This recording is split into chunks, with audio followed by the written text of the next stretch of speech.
I want to get on to Villa next. Some would say we saved the best till last in this conversation, but they're just lower in the table. So at the minute, not quite the best. But on form, obviously, barring this Champions League result against PSG, Villa have been fantastic. And we will talk about PSG before we end the pod, but not just yet. Let's talk about the fixtures and the league, Myles.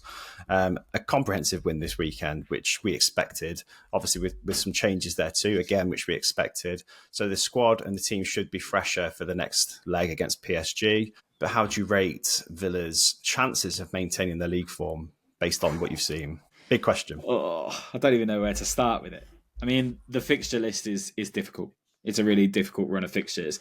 I mean, the Newcastle game, like you said earlier, is going to be huge. Then we go on to City straight after that. So, I mean, there's 6 points that if we take, they're not just... It feels like more than 6 points, doesn't it?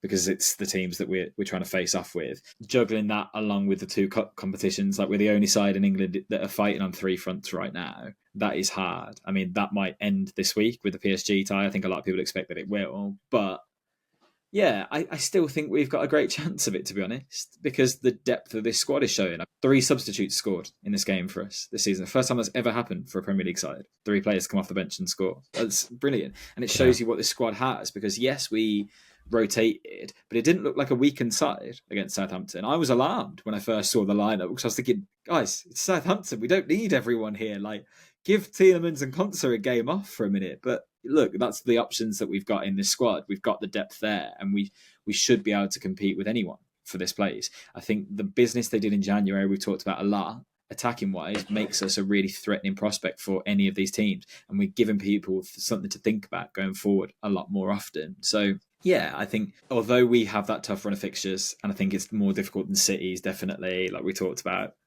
it still feels like it should be in Villa's hands because they can take points off their rivals. Yeah, well, the next 3 games, Dave, after the Champions League tie, look really difficult, don't they, for Villa? And I think Myles has said this is probably the main reason why he's less optimistic than he probably could be. Okay, looking at those fixtures, Dave, I think that obviously the next 2 are key, aren't they? Yeah, I mean, even the Bournemouth game, I mean, they're away at Bournemouth. We've seen how dangerous a team they can be at times. I know they've lost their way a little bit the last few weeks, but I won't discount them either.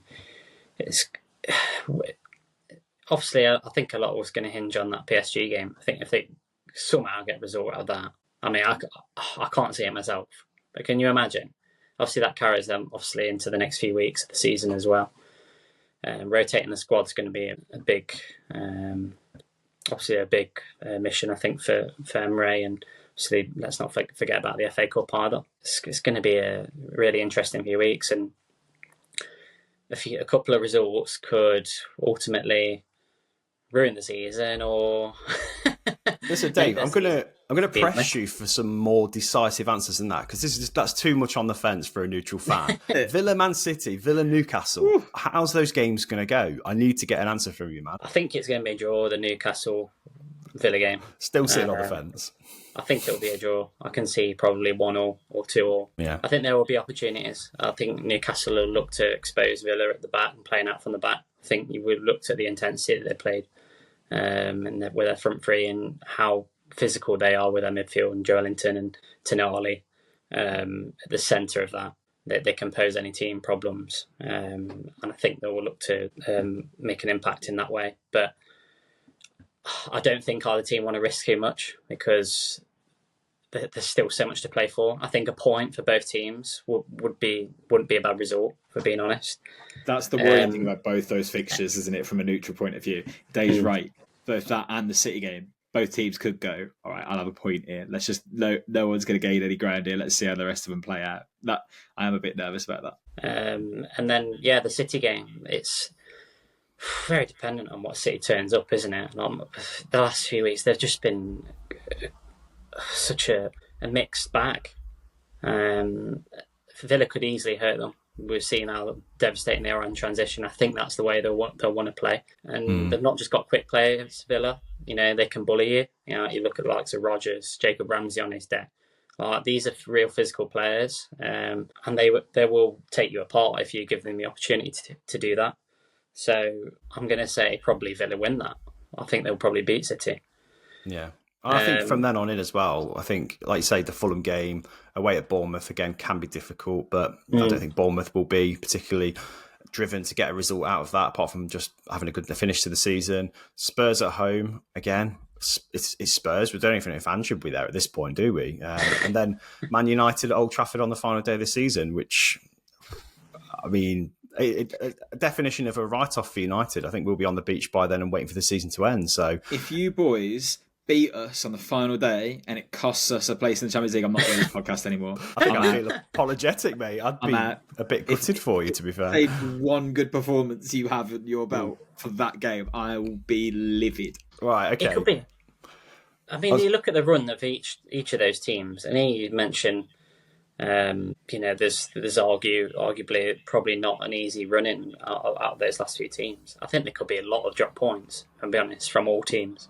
Yeah, but that's what the league's been like all season as a whole, hasn't it? It's been so back and forth between every team. It's really hard to judge fixtures this year because the middle's so congested, like we've talked about all season. The quality is so well distributed amongst that I can't call Villa Fulham very well. I can't call Bournemouth Man City very well. Those fixtures are tighter than they've ever been, it feels like, in a Premier League season, between the teams fighting at the top end and the ones that you would normally go, well, they'll probably be 10th, 11th, 12th. Well, I think they might fire up. Yeah.